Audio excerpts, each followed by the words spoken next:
this is an old expression. You know, the more you know, the less you know, and how true, how absolutely true it has become in my own life.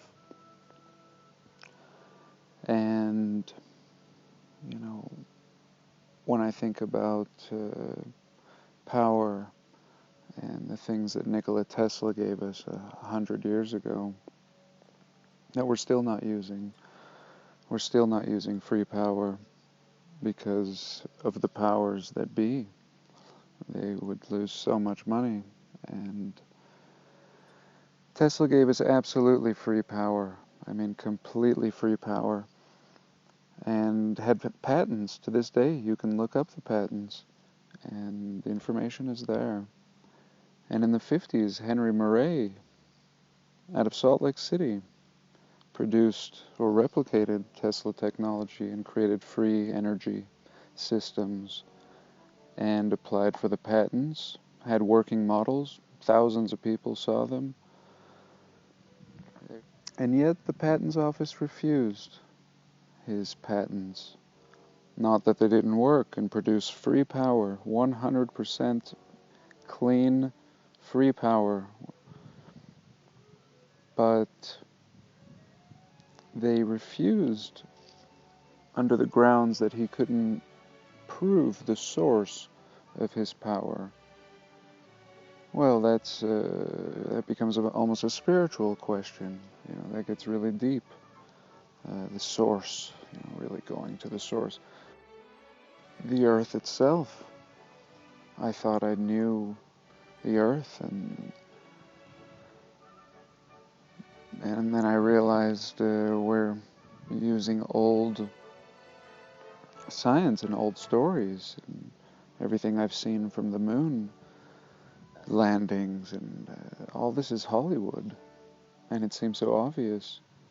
And we don't have any images of the earth. We have no images. We have 8 images, official images. I think that recently Russia put out a 9th.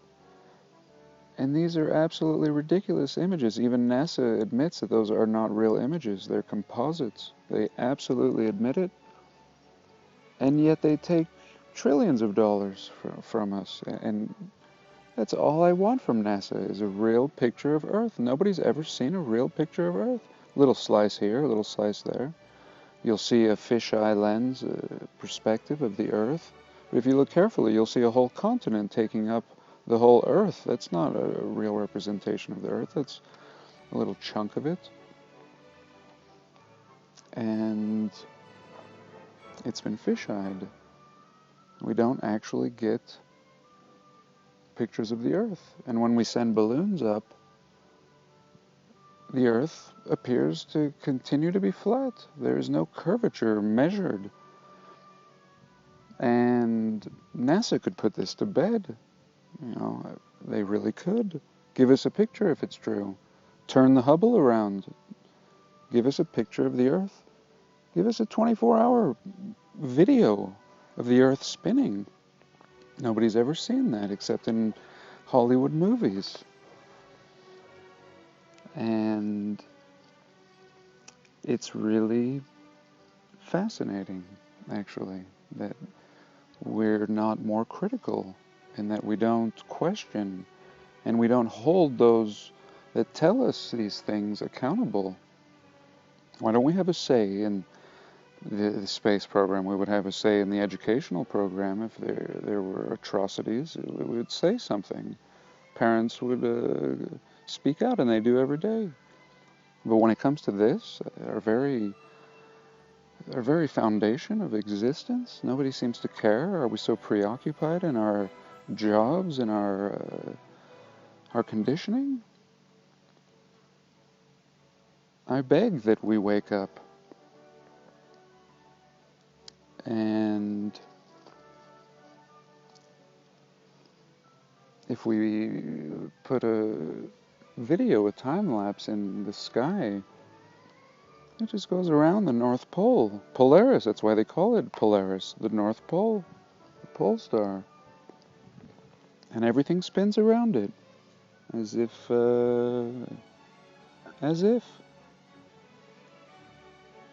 So, as far as the narrative goes, on a more humanitarian level, in our evolution as humans, it's equally ridiculous. We're taught, let's just say, forget about going back to single-celled organisms, but let's just say we came from apes. Let's not even say that. Let's say we just came from Neanderthal. Well, okay, we go forward and we live in caves, and then we build bigger and bigger, and technology gets better and better, and we're in skyscrapers. I mean, that's the narrative that we have. But we don't see that. We absolutely don't see that, and again, it's not questioned. We see completely the reverse. The further back you go, the greater the architecture. Not only the beauty, but the building style and the megalithic size of the block work and the precision of cutting of the rocks that we cannot replicate today. And so this doesn't fit the narrative.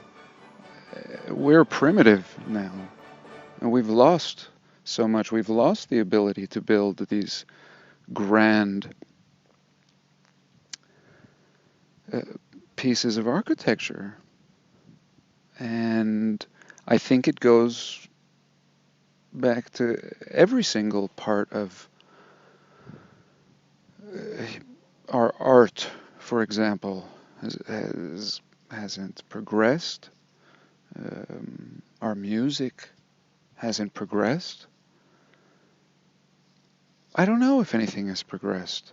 It appears that we have gone backwards. It appears that the further back you go, the greater. And even beyond building, the people before the people that built things didn't need to build things. I believe they either grew them, or they just had the ability to carve into rock with a laser like precision and scoop rock out with ease. Who would need to build if you could do that? You would just pick a nice, hard, rocky mountain and build inward. Carve whatever you need, and there'd be no need to build. And that's what we see. We see, and these builders, which I think are the greatest, we give the least credit to, and we attribute as the most primitive, which I think is tragic. And we remain in this ignorant state. We've been taught to be ignorant, and that we are the great ones. We are the great civilization. And yet, nobody needs to be told how this doesn't appear to be so. Things are crumbling, and everything is cheap that we make, and there's no quality, and what will last? And so I beg that we question, and we hold those accountable, must be held accountable, to give us the truth. And we will get closer. Well, that's it for now. Thanks so much for listening, and have a blessed day.